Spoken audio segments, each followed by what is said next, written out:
In today's video, I'm going to show you one of the best light modifiers for product photography.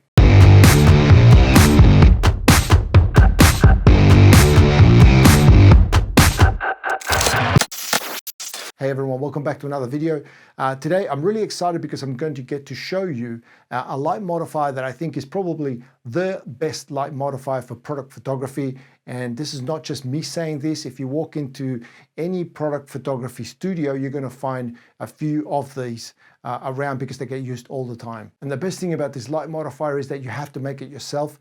As far as I know, you can't buy these. Nobody makes these. You've got to make your own, but they're super easy to use and very cost effective. And the diffuser that I'm talking about is the Diffusion Panel. It looks like a little scrim. It's basically just a frame with some diffusion material over the top of it.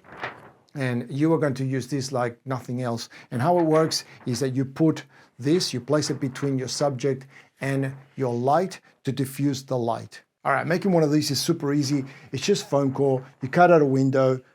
You glue your material over the top of it, and I finish mine off with some gaffer tape so that it doesn't peel off. One thing to remember is that don't leave or leave enough of a gap in here so that you don't want to weaken the structure by making these too thin.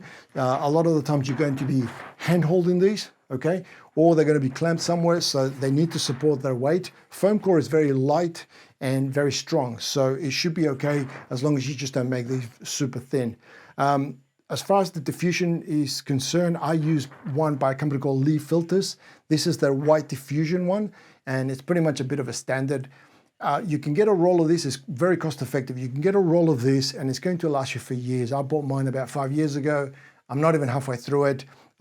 It's heat resistant. It's rip resistant. And I only cut a few of these pieces out to make these frames. Most of the time, I just hang up the actual roll itself. I roll down as much as I need, and then when I'm done, I just roll it back up, and it gets packed away. It stands up really well to abuse as well. So that would be my recommendation. Again, there'll be a link in the description if you want to know more about this particular one that I'm using.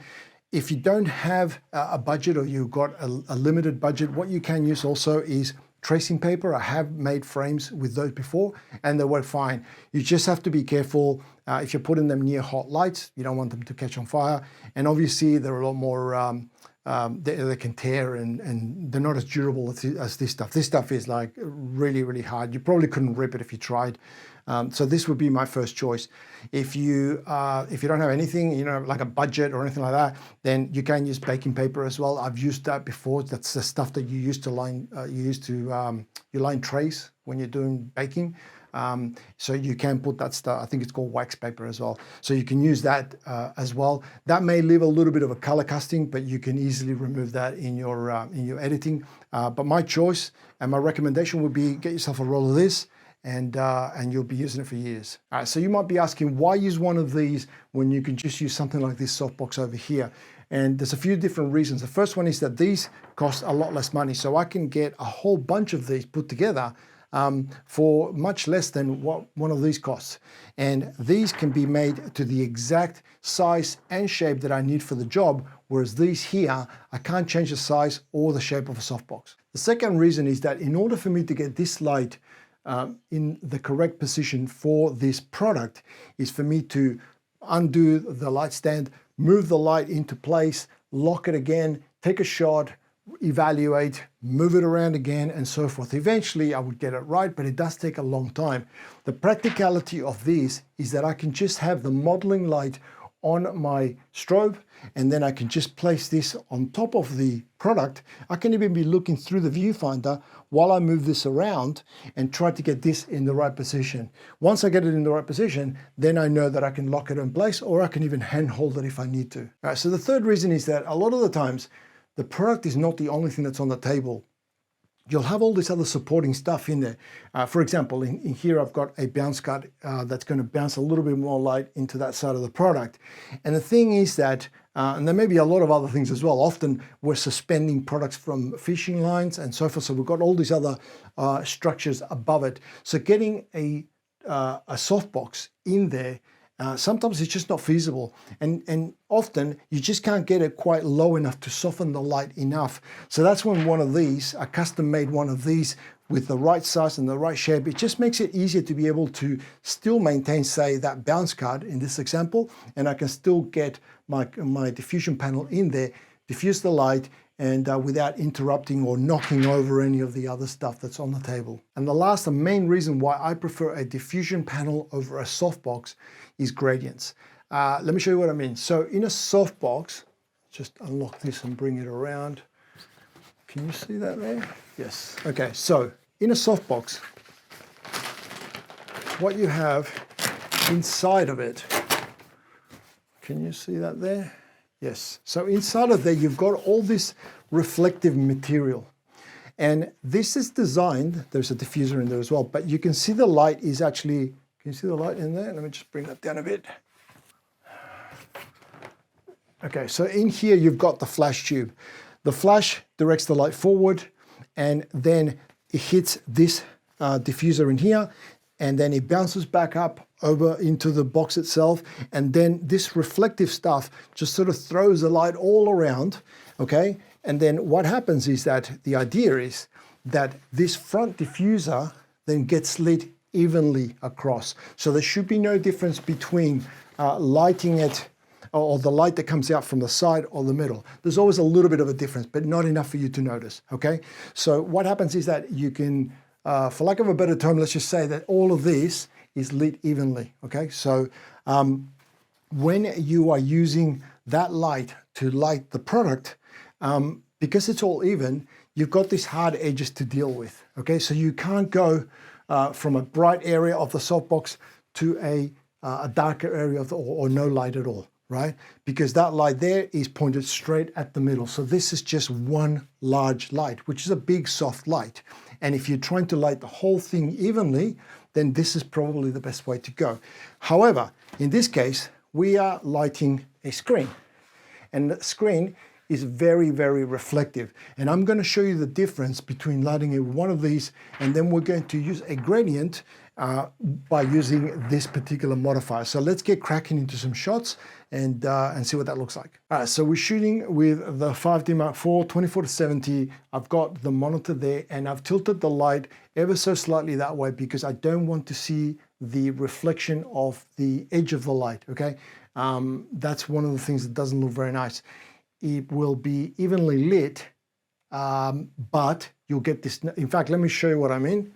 Let me just turn it, because you would think that this would be, having the thing straight would be the best way to go. But when you shoot that way, you will see that you can actually see the edge of the light, and that doesn't look very nice at all. So what I've got is, I've tilted it this way a little bit, okay? And then what I get is just evenly light. So you don't see the edges and everything's lit. I mean, it's fine. Now, typically when you're shooting screens with product photography, one of the things that you find that a lot of manufacturers do, a lot of photographers do, is that they will have the line, a soft gradient on the screen itself. It just looks a little bit classier than having something flat lit like that. So what I'm going to do now is I'm going to change the lighting, okay? I'm going to leave everything else as is, but I'm just going to change the lighting so that we use the diffusion panel instead of the softbox, and we're going to see what kind of difference that makes. Okay, so let me show you what I've done. I've taken the softbox off the light and I've replaced it with a reflector. I've also got a grid in there as well, and what this grid does is it allows me to control the light so that it doesn't spill everywhere. So you'll see the effect that has in a second. If I don't put the grid on, you can see that even though I put the diffusion material over the top of it, it's behaving like a softbox because the whole front of the diffusion is being lit. Whereas with this, I'm going to be able to control it, and you'll see that in just a second.